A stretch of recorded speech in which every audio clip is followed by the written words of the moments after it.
শাকিব খান আমাদের দেশের one of the finest superstar. ওনার কাজের আমি ভক্ত। আমি প্রিয়তমা দেখেছি, আমি রাজকুমার দেখেছি। দক্ষতার জায়গাটা উনি নিজেকে শানিত করেছেন। একজন পরিশ্রমী শিল্পী এবং উনি একদিনে এই জায়গায় আসেন নাই, উনি অনন্য লেভেলে চলে গেছেন। আস্থার অন্য নাম আমান বিল্ডার্স।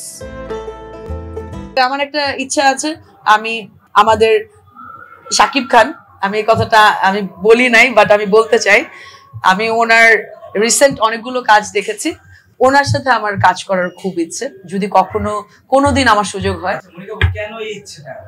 কারণ আমি আমাকে নিজেকে বড় পর্দা আমি দেখেছি, এটা আমার ইনার ফিলিং হয়েছে।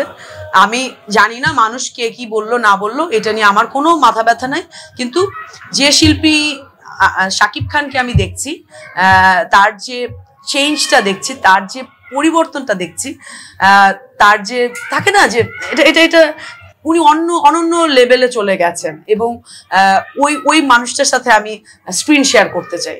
এটা কেন হঠাৎ করে? বিকজ ফাতিমার সুলতানাকে আমি যখন দেখেছি, মানুষ যখন সুলতানাকে গ্রহণ করছে, সুলতানাকে ভালোবাসছে বা পজিটিভ জায়গা থেকে তাকে রিসিভ করছে, তো আমি বড় একটা স্বপ্ন দেখবো না? কারণ শাকিব খান আমাদের দেশের one of the finest superstar and he is doing really great, and আমি ওনার সঙ্গে বড় পর্দায় আমি মানে স্ক্রিন শেয়ার করব। এটা নিশ্চয়ই আমাকেও যারা ভালোবাসে তারাও নিশ্চয়ই এটা দেখতে চাইবেন এবং তারা নিশ্চয়ই অনেক খুশি হবেন বা তারা নিশ্চয়ই অপেক্ষায় থাকবেন। বাট এটা আমার চাওয়া, কারণ আমি একবার হলেও বড় পর্দায় আমি আমাকে দেখেছি এবং আমার কাছে মনে হচ্ছে যে আমি বড় পর্দায় আরো বেশি ব্যস্ত হতে চাই। আমি ওইটার স্থায়িত্বটা মনে হচ্ছে যে মানে আমি কোনো পর্দাকেই ছোট করছি না, টেলিভিশন মাধ্যম, কমার্শিয়াল সবকিছুই আমার কাছে আগের মতোই থাকবে, কিন্তু আমি কাজের ব্যস্ততা আমি আমার বড় পর্দার জন্য, সিনেমার জন্য আমি দিতে চাই। এবং আরো আমি শুধু মানে শাকিব খানের কথা বললাম, কিন্তু আরো অনেক গুণী আমাদের শিল্পীরা আছেন যাদের সঙ্গে আমি স্ক্রিন শেয়ার করার আমার আগ্রহ আছে, কিন্তু আজকে শুধু আমি ওনার কথাটাই বললাম যে উনি আমার প্রিয় শিল্পীর একজন, শাকিব খান। আগ্রহটা আগে কেন হয়? আমি নিজেই তো আগে বড় পর্দায় কাজ করি নাই, আর ওনার যে মানে থাকে না যে একটা শিল্পীর সময়ের সাথে সাথে ম্যাচুরিটির জায়গাটা বা দক্ষতার জায়গাটা উনি নিজেকে শানিত করেছেন এবং উনি আমাকে ওনার যে জায়গাতে উনি নিজেকে নিয়েছেন, এটা তো আসলে আরেকজন শিল্পী হিসেবে তো আমার ইচ্ছে হতেই পারে, আমার তো মন চাইতেই পারে যে আমি যদি শাকিব খানের সাথে আমি পর্দায় নিজেকে কোনো চরিত্রে আমি দেখতে পাই, কখনো যদি এটা আমার স্বপ্নটা পূর্ণ হয়, কেন না? কারণ আমি ওনার ফ্যান, ওনার কাজের আমি ভক্ত।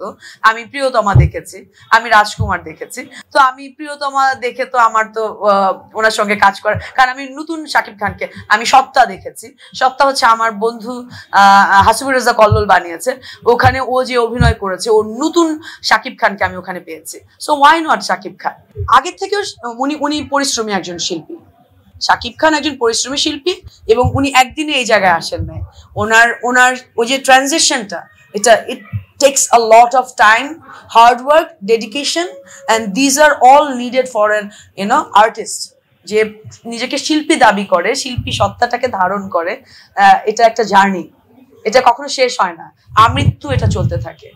আর বড় পর্দার মাধ্যমে আমি আমার বড় অডিয়েন্সের কাছে আমি যেতে পারবো, তাদের সাথে আমি ডিরেক্ট ইন্টারাকশন করতে পারবো।